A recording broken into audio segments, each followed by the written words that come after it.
semuanya, selamat datang lagi di Samsak Sahur Imsak. Masih bersama saya, Ayu Kartika Dewi. Jadi Samsak adalah kerjasama antara Inspigo, Milenial Islami, dan staf khusus Presiden. Seperti biasa, kita ditemenin dengan dua Ustadz yang kece, Irfan. Ada Ustadz Irfan Sarhindi dari Cianjur, dan ada Ustadz Irfan Amali dari Bandung. Apa kabar Ustadz berdua? Alhamdulillah baik. Baik, Ayu. Ya, Ustadz nanya dong. Ini kan lagi bulan puasa, terus habis itu ada yang mulai nanya-nanya gitu. Ini kan kita sedang pandemi ya, jadi apakah kita harus tetap puasa gitu? Kan situasi sedang susah. Menurut Ustadz berdua gimana nih? Mulai dari Ustadz Amali dulu deh. Gimana Ustadz menyikapi puasa pada saat pandemi? Ya, ini Kayu mau cari alasan untuk kompensasi ya? Bukan saya Ustadz, Inspigors yang lain Ustadz. Ya. Jadi ya tadi seperti dibahas di pertemuan sebelumnya tentang darurat itu bisa mengubah satu hukum gitu. Tetapi itu pun ada alasan yang related hubungan. Seperti tadi yang sebelumnya tentang memandikan jenazah, kemudian sholat tarawih yang asalnya berkumpul karena berkumpul menjadi akan memadorotkan menjadi tidak. Kan berhubungan secara langsung. Nah sekarang pertanyaannya kalau puasa, apa aspek dari puasa yang terganggu yang menyebabkan kewajiban puasa itu bisa berubah atau gugur gitu. Nah itu pertanyaannya. Misalnya kalau untuk petugas kesehatan yang begitu berat melakukan tugas sehingga puasa mungkin cukup berat untuk dilakukan, nah tentu saja itu ada alasan, ada ilatnya, ada untuk rukhsahnya. Tetapi buat yang di rumah aja, yang nggak ngapa-ngapain, itu yang cuma rekaman podcast misalnya, tidak ada sesuatu yang menyebabkan hukum wajibnya puasa itu cukup kuat untuk gugur, menurut saya tidak ada gitu.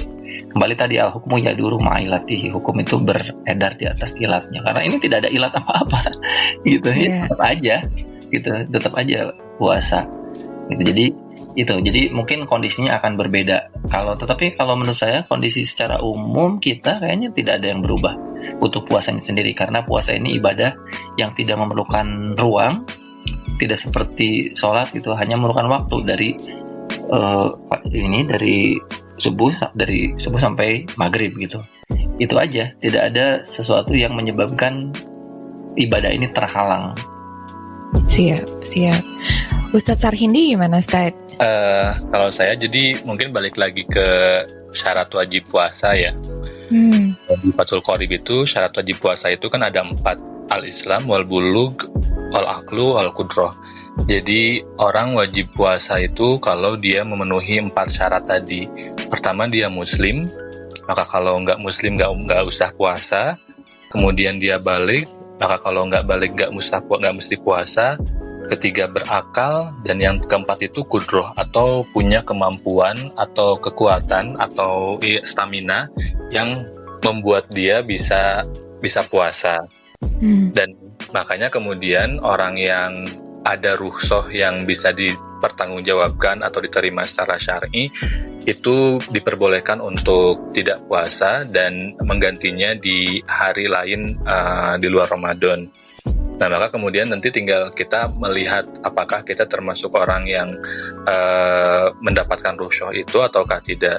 Yang jelas mendapatkan rukhsah pasti adalah orang-orang yang memang jadi lebih sibuk di tengah pandemi ini, seperti tenaga medis atau mungkin orang-orang yang sehari-hari terekspos dengan potensi penyebaran virus yang cepat, misalkan orang-orang yang mesti tetap mobilitasnya tinggi di luar gitu karena pekerjaannya atau karena tanggung jawabnya, sehingga misalkan dia agar punya kekuatan untuk puasa dia harus minum vitamin yang banyak, tapi ketika misalkan ternyata sudah minum vitamin dan seterusnya masih tidak kuat untuk puasa, maka itu diperbolehkan untuk berbuka. Nah tapi ya betul tadi kata Kang Irfan Amali, kalau di rumah aja kemudian dengan sibuk apapun kan sebetulnya potensi untuk tertular COVID kan jadi lebih rendah gitu, karena kan COVID tidak bisa pindah, kita yang memindahkan gitu dengan kita keluar rumah. Jadi nanti balik lagi ke bagaimana kita melihat dan menganalisa apakah kita punya kadar kudroh sehingga kita bisa dan wajib puasa, ataukah kita menghadapi situasi di mana rukhsah syar'i itu berlaku sehingga kita diperbolehkan untuk tidak puasa. Siap. Dan kalau misalnya pada zaman Nabi dulu kan juga sempat ada wabah ya Ustaz ya. Itu Nabi pernah mengatakan sesuatu atau ada contoh apa nggak ketika pada masa itu tentang puasa? Saya terus terang tidak tahu dan apakah wabah itu terjadi pada bulan Ramadan atau bukan. Ya. Itu jadi saya belum tahu tidak mendapatkan penjelasan tentang itu. Gitu. Nggak tahu mungkin. Iya, memang benar sih.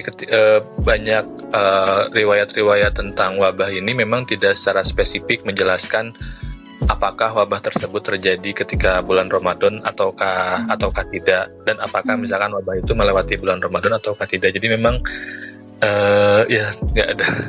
Siap. Tapi tadi menarik. Kalaupun bukan wabah, orang-orang yang sakit tadi ya syarat yang keempatnya kudroh itu kemampuan orang yang sakit itu mau wabah nggak wabah ya dia bisa tidak puasa kan gitu. Betul. Wabah pun seandainya itu ketika wabah ya terlibat dalam pasien maupun tenaga kesehatan yang pasien itu pasti dalam kondisi tidak sehat dan petugas kesehatan dalam kondisi pelayanan yang memerlukan energi besar ya. Menurut saya dengan melihat dasar hukum tadi tentang darurat itu udah bisa tidak puasa gitu. Dan puasa itu kan punya protokol sendiri, yaitu bisa mengganti di waktu yang lain qada gitu.